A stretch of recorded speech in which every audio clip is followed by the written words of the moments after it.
오늘 본문 말씀은 저희들이 너무나도 잘 아는 사무엘의 출생에 대한 이야기입니다. 사무엘은 성경의 역사에서요 아주 중요한 역할을 담당하고 있습니다. 사사 시대와 또 왕정 시대를 이어주는 그런 인물입니다.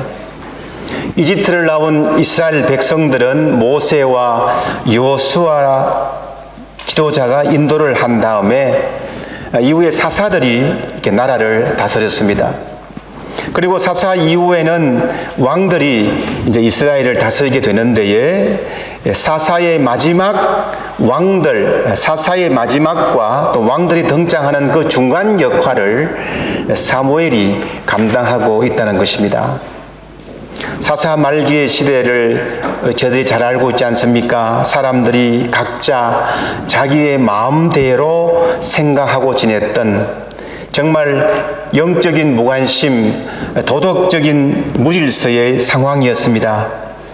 제사장들도 이스라엘 백성들도 예배를 등한히 하고 우상을 숭배하고 세상의 쾌락과 향락에 빠져 있었습니다. 이때 예배를 귀하게 여겼던 경건에 힘썼던 믿음의 한 가정이 소개됩니다. 바로 엘가나와 한나의 가정입니다. 엘가나는 매년 가족들을 데리고 성소가 있는 실로까지 가서 예배를 드렸습니다. 가족 모두가 하나님께 헌신하였고 헌물을 드리는 것에도 열심을 내었습니다. 성실하게 신앙생활을 했습니다. 그런데 이 가정에는 큰 고통과 괴로움이 있었어요. 엘가나는 아내가 둘이 있었는데 한나와 버닌나였습니다. 버닌나에게는 자식이 있었는데 한나에게는 자식이 없었습니다. 해마다 실로에 올라가서 정성스럽게 예배드리고 특별히 한나에게는 감사의 예물을 2배나 드렸는데도 자식이 없었다는 것입니다. 의문이지 않습니까? 이들의 신앙이 하나님을 향한 헌신이 부족했습니까? 그렇지 않다는 것을 우리가 사무엘을 계속 읽어보면은 금방 알 수가 있습니다. 그럼에도 불구하고 왜 이러한 일이 이 가정에 일어났냐 하는 것입니다. 이러한 일들은 엘가나 가정에만 있는 것이 아닙니다. 오늘 저희들에게도 우리 주변에도 많이 일어나는 것을 보게 됩니다. 우리는 이 세상을 살아가면서 때때로 이러한 질문을 하나님께 많이 던지죠. 하나님, 왜 도대체 저희 가정에, 왜 도대체 우리에게, 나에게 이러시는 것입니까? 도대체 무엇 때문인지 그 원인을 좀 가르쳐 주세요. 한나도 이런 마음이었습니다. 10절 말씀을 여러분 한번 보세요. 한나는 괴로운 마음으로 주께 나아가 흐느껴 울면서 기도하였다. 주님, 어떻게 된 것입니까? 제가 무엇이라도 잘못한 것이 있습니까? 흐느껴 울면서 기도했다는 것입니다. 이것을 우리는 분명하게 알아야 합니다. 저희들 삶 속에는 이해할 수 없는 일들, 특별히 풀리지 않는 많은 문제가 있다는 것이에요. 그 문제 앞에서 어떻게 해야 합니까? 우선적으로 하나님께 내놓아야 합니다. 하나님께 물어야 합니다. 문제가 생기면 먼저 하나님과 연결해야 합니다. 하나님께 나아가고 하나님께 질문하고 하나님께 아뢰고 하나님께 기도해야 됩니다. 하나님과 이 문제를 연관시켜야 된다는 것이에요. 이런 삶을 저는 오늘 믿음의 옥이라고 이렇게 표현하고 싶어요. 오늘 설교 제목입니다. 이해할 수 없는 어려움 앞에서 저희들이 세상 사람들과 다른 것이 무엇이겠습니까?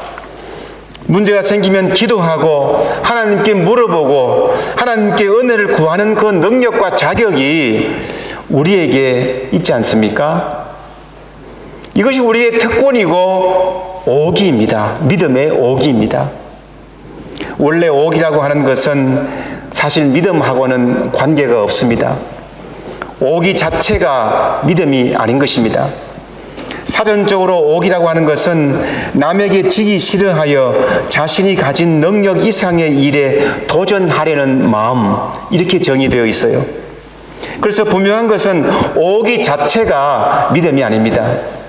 믿음은 하나님의 말씀과 약속에 대한 온전한 신뢰를 말합니다. 하지만 저희들이 여기서 말하는 믿음의 오기는 믿음대로 살아가려고 하는 그 결단력을 말하는 겁니다. 끈질긴 믿음의 태도를 말합니다. 어떤 어려움에도 굴하지 않고 끈기 있게 믿음으로 나아가는 신앙의 고수를 믿음의 오기라고 표현한 것입니다. 오늘 본문의 한나를 믿음의 오기의 한 모델로 우리가 바라볼 수 있다면 그에게 어떤 믿음의 결단력을 배울 수 있겠습니까? 어려운 일을 당할 때에 제일 먼저 하나님과 연관시켰습니다. 서원을 통해서라도 하나님과 연관을 맺으려고 합니다. 11절 말씀인데요. 한나는 서원하며 아뢰었다. 만군의 주님, 주께서 주의 종의 이 비천한 모습을 참으로 불쌍히 보시고 나를 기억하셔서 주의 종을 잊지 않으시고 이 종에게 아들을 하나 허락하시면 저는 그 아이의 한평생을 주께 맡기고 삭도를 그의 머리에 대지 않도록 하겠습니다. 서원이라고 하는 것은 강력한 기도의 한 형태입니다. 하나님께 더욱더 나아가는 결단력의 모습이에요. 울부짖음에서 한 단계 더 발전된 하나님께로 나아가는 모습입니다. 서원을 통해서 하나님께서 자신의 슬픔을 돌아보시기를 원했고 하나님의 그 은혜가 증거가 되기를 원했습니다. 이 고통을 통해서라도 하나님과의 관계를 더 확인하고 싶었던 것입니다. 한나의 믿음의 오기는 계속됩니다. 그저 일회성으로 끝나지 않았어요. 12절 말씀 여러분 한번 보실까요? 그가 여호와 앞에 오래 기도하는 동안에, 오랫동안이라고 하는 것이 기도의 시간을 의미하는 것만 아닙니다. 그 기도가 진실했고 그 기도가 정말 신실한 기도였다고 하는 것이에요. 신실한 기도를 통해서 하나님과의 관계가 더욱더 깊어져 가고 있는 상태입니다. 믿음의 오기라고 하는 것은 일시적인 것이 아니고 끈질기면서 성숙해지는 것을 말합니다. 이렇게 믿음의 오기로 살아가고 있는 것은 참으로 말처럼 쉬운 일이 아닙니다. 믿음으로 살아가려면 넘어야 할 장애물이 있고요, 풀어야 할 오해들도 많이 있습니다. 한나는 어떤 오해에 휩싸였습니까? 13절 14절 말씀인데요. 한나가 마음속으로만 기도를 드리고 있었으므로 입술만 움직이고 소리는 내지 않았다. 그러므로 엘리는 한나가 술에 취한 줄로 생각하고 그를 꾸짖었다. 언제까지 술에 취해 있을 것이요? 포도주를 끊으시오. 이게 무슨 아닌 밤중에 홍두깨입니까? 기도 소리를 술중뱅이 소리로 오해합니다. 믿음 생활로 믿음으로 나아갈 때 당하는 오해라고 하는 것이에요. 믿음의 오기를 가지고 살아갈 때에 분명히 오해가 있고 힘든 일이 있다는 것입니다. 그러나 그 과정을 우리가 잘 견뎌내야 합니다. 한나가 이 말을 듣고 아이 자존심 상해, 기분 나빠 죽겠네, 신앙생활 못하겠다, 기도 못하겠다, 이런 식으로 포기하면 어떻게 됐겠습니까? 한나는 오히려 이런 말에 더욱더 절박했습니다. 믿음의 오기가 더 살아났습니다. 15절 말씀을 한번 보실까요?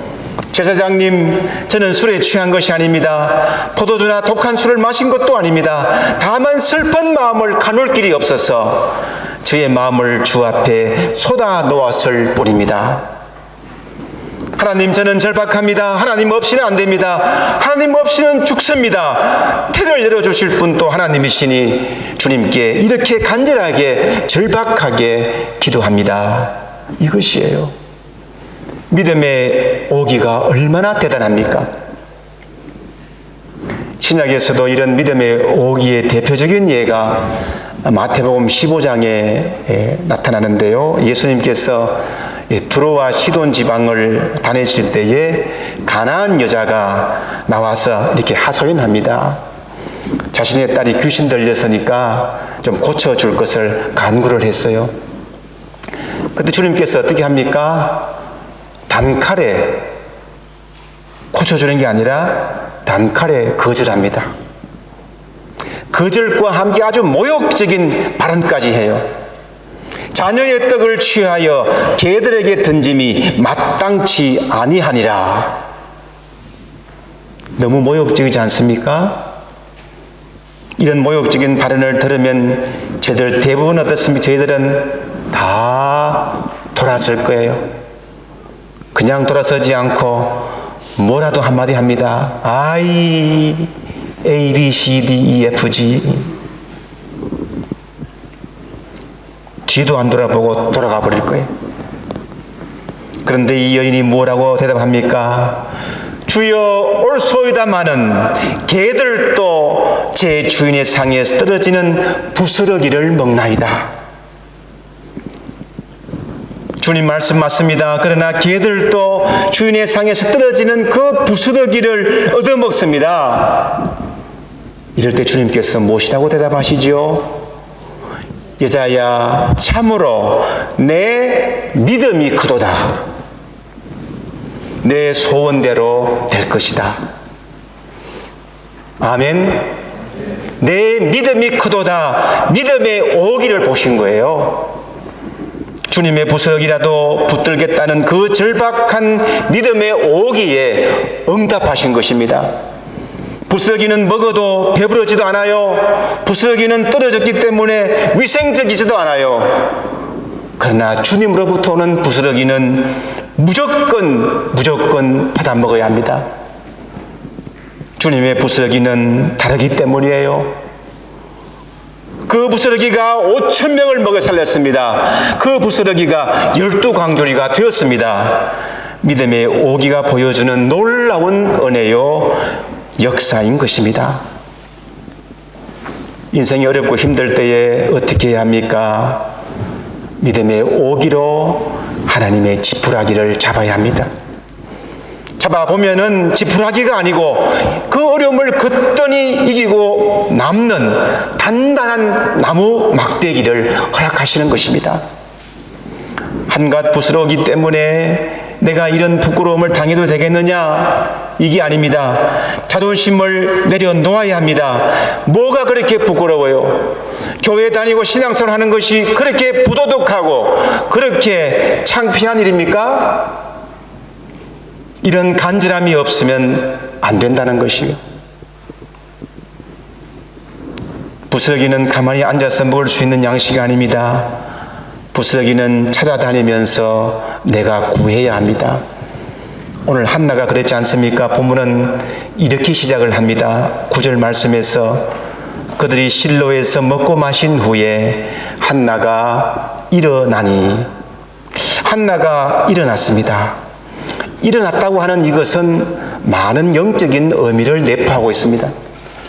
한나는 기도하기 위해서 일어났습니다. 그 이후에 한나의 행동들을 보면은 다 동사들입니다. 일어나고, 기도하고, 가고, 서원하고, 또 기도하고, 하나님의 은혜의 부스러기를 쫓아서 계속 믿음으로 움직이는 모습이에요. 이런 믿음의 오기에 대해서 오늘 본문 마지막에 어떤 응답으로 나타납니까? 18절 마지막 하반절 모습에서 한나는 그 길로 가서 음식을 먹었다. 그리고 다시는 슬픈 기색을 띠지 않았다. 신앙의 오기에 대한 하나님의 응답입니다. 하나님께서 풀어주십니다. 하나님께서 풀어주셔야 문제가 풀리는 거예요. 하나님께서 태의 문을 열어주셔야 합니다. 하나님께서 역사하셔야 우리가 웃을 수가 있는 겁니다. 사랑하는 성도 여러분, 우리 삶에서 환경을 뛰어넘지 못하는 일들이 너무 많이 있습니다. 내 잘못도 아닌 것 같이 보여요. 그때는 더더욱 힘이 듭니다. 신앙생활도 힘들고요. 기도하면 들어줄 것 같은데 응답도 막막합니다. 이때 억울하고 낙심하지요. 그럼에도 불구하고 실로로 가는 그 일은 우리가 멈추어서는 안 됩니다. 예배는 멈추지 말아야 합니다. 기도는 멈추지 말아야 합니다. 저희들이 할 수 있는 가장 합당한 방법이기 때문입니다. 고통스럽겠지만은 실로로 올라가는 일을 포기하지 마시기 바랍니다. 하나님께서 나와 예배드리고 기도드리는 일을 멈추지 마시길 바랍니다. 닫고 열고는 하나님께서 주관하시는 것입니다. 저희들은 몰라요. 하나님께서 닫아 놓으셨을 때 어떻게 우리가 할 방법이 없습니다. 그렇다고 체념하면 안 되고 은혜 내려달라고 부스러기를 달라고 믿음의 오기를 가지고 하나님과 더 깊은 관계로 나아가고 예배와 기도에 매진해야 되는 것입니다. 그게 우리의 할 일이에요. 그러면 어떻게 되어요? 하나님께서 들어주실까요? 안 들어주실까요? 들어주세요. 하나님은 좋으신 하나님. 하나님은 우리가 욕망으로 살지 않고 우리의 기도가 인간적인 것이 아닌 것을 보시고 응답해 주십니다. 우리가 이해할 수 없지만은 당장은 그 끝을 알 수 없고 하나님의 마음을 알지 못해서 답답하고 괴롭겠지만은 적어도 하나님께서 나와 함께 하신다라고 하는 그 믿음의 오기가 우리의 환경을 바꾸는 것입니다. 2006년도에 한국원자력의학원에서 사기 또 말기암을 이겨낸 그 사람 한 502명을 추적해서 설문조사를 이렇게 해봤습니다. 암이 걸린 가장 큰 원인이 뭐라고 생각하십니까? 했을 때에 스트레스가 가장 큰 원인으로 꼽았어요. 스트레스. 그러면 당신이 암을 이길 수 있었던 가장 큰 무기가 무엇이었습니까? 공통적으로 나는 반드시 낫는다. 이길 수 있다. 이런 강한 확신을 꼽았습니다. 그러니까 전문가들에 의하면은 우리 질병의 85%가 스트레스에서 온대요. 병이. 특히 암, 심장병, 또 뇌졸중, 고혈압, 당뇨, 알츠하이머, 우울, 불면 모두가 다 스트레스가 원인이에요. 얼마나 스트레스 받으면 이제 머리가 안 나겠습니까? 마음이 아프니까 몸이 아픈 거예요. 한국뿐 아니라 미국에서도 같은 조사가 나왔는데요. 예일대학교 암 전문인 버니 시걸 박사는 암에 걸려서나 죽지 않은 사람들 이런 모임을 만들어 가지고 그분과 생활도 하면서 연구를 계속했는데 그분들에게는 공통점이 하나 있었다는 거예요. 이분들의 그 마음의 상태가 보통의 다른 분들하고는 달랐다는 거예요. 언젠가는 죽게 되겠지만, 그것은 사실이지만은, 그러나 그 사실에 너무 묶이지 않았다는 것입니다. 이들이 입에 달고 다니는 말들이 있다고 그래요. 내 아들이 대학을 졸업할 때까지는 내가 도저히 죽을 수 없어. 내가 손자를 볼 때까지는 건강해야 돼. 내가 영원히 살 것은 아니지만은 다만 지금 이 순간을 재미있고 의미 있게 살 거야. 이런 말들을 입에 달았다는 거예요. 어떤 환자는요, 의사로부터 당신은 앞으로 6개월 정도 살 것입니다. 이런 진단을 듣고서는요, 내가 왜 6개월밖에 못 살아? 나는 저 의사의 말이 틀렸다는 것을 증명하고 말 거야. 그것을 보여주기 위해서라도 절대로 죽지 않을 거야. 이러면서 병을 이겨냈다는 그런 이야기가 있습니다. 이에 대해서 정신분석의학자 칼 매닝거 박사가 이렇게 말을 했어요. 그들은 이런 오기를 통해서 보통 사람들보다도 더 건강한 사람이 되었다. 이렇게 말했습니다. 사랑하는 성도 여러분, 암 사기가 끝이 아니에요. 암 사기 위에 신앙의 오기가 있습니다.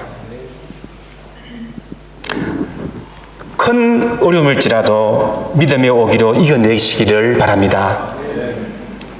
말기는 몸의 상태가 아니라 마음의 상태입니다.